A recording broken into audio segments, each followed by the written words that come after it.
What if the power to give life belonged to someone standing right in front of you? What if the voice that speaks into eternity is the same voice calling you today? And what if understanding who Jesus truly is changes everything about how you live? The tension is rising. After the healing at the pool, what should have been a moment of celebration turns into controversy. A man who had been paralyzed for 38 years is now walking, but instead of joy, the focus shifts to accusation. Why? Because it happened on the Sabbath. The religious leaders begin to question, criticize, and challenge, and at the center of it all stands Jesus as Christ. But instead of stepping back, instead of softening his message, Jesus does something bold. He speaks, "My Father has been working until now, and I have been working." With this statement, everything changes. He is not just defending his actions, he is revealing his identity. To the leaders listening, this is not a small claim. Calling God his Father in this way places him in a unique relationship, one that suggests equality, authority, and divine connection. And they understand exactly what he means. That's why their reaction intensifies. They are not just upset anymore, they are threatened. Because Jesus is not just performing miracles, he is declaring something far greater. He begins to unfold a truth that goes beyond healing, beyond the Sabbath, beyond human understanding. The Son can do nothing of himself but what he sees the Father do, for whatever he does, the Son also does in like manner. This is not weakness, this is unity.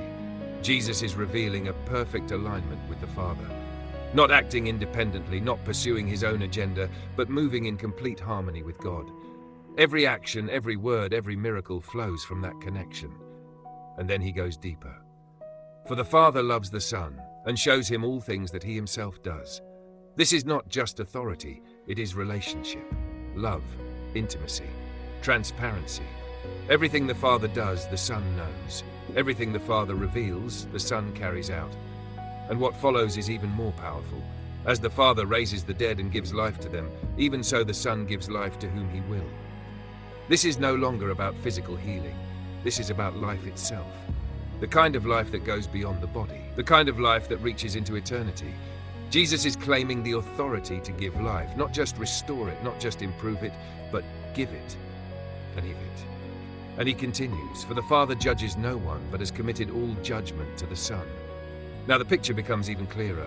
Authority over life, authority over judgment, authority over eternity, all given to the Son. Why? That all should honor the Son just as they honor the Father. This is the heart of it. To honor Jesus is to honor God.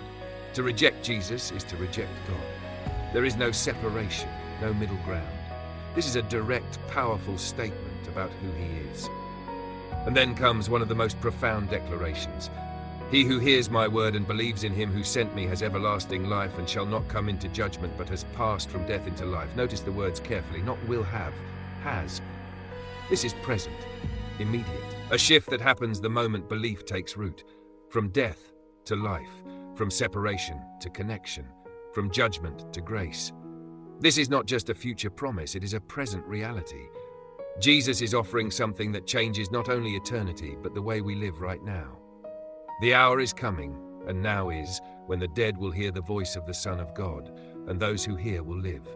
This is both spiritual and literal. There is a future resurrection, but there is also a present awakening.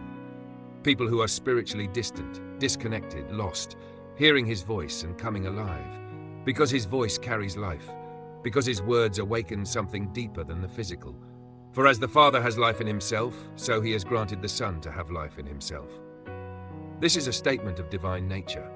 Life does not come from outside sources. It exists within him, self-existent, uncreated, eternal. And that life is what he offers, and has given him authority to execute judgment also because he is the Son of Man.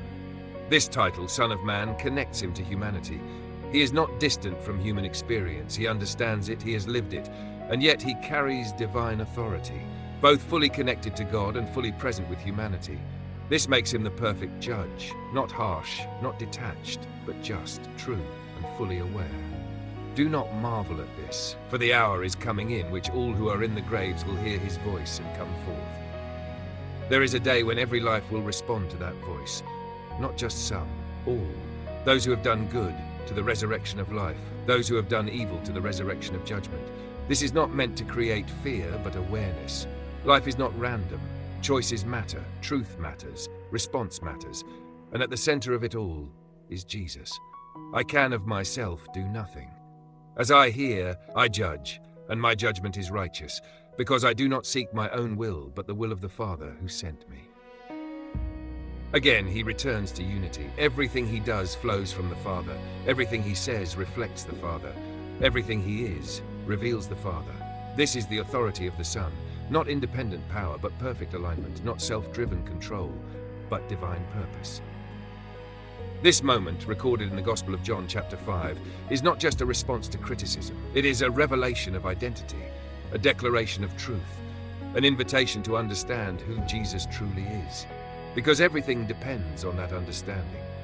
If he is just a teacher, then his words are optional. If he is just a healer, then his miracles are impressive but limited.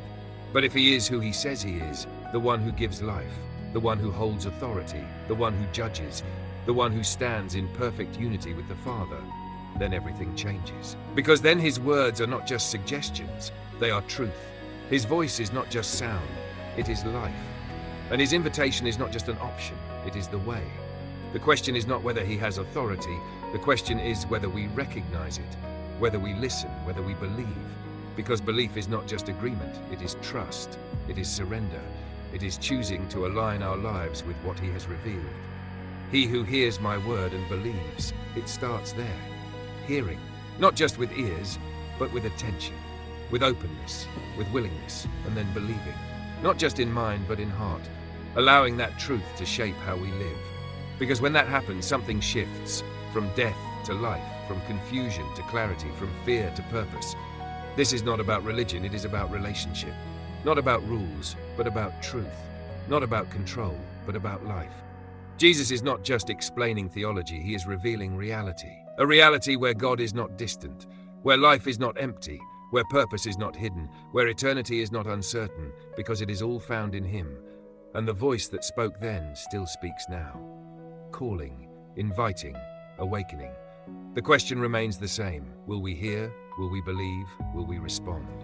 Thank you for watching this video. If this message spoke to you, don't forget to like, follow Holy Path Insights, and share this video with someone who needs clarity and truth today.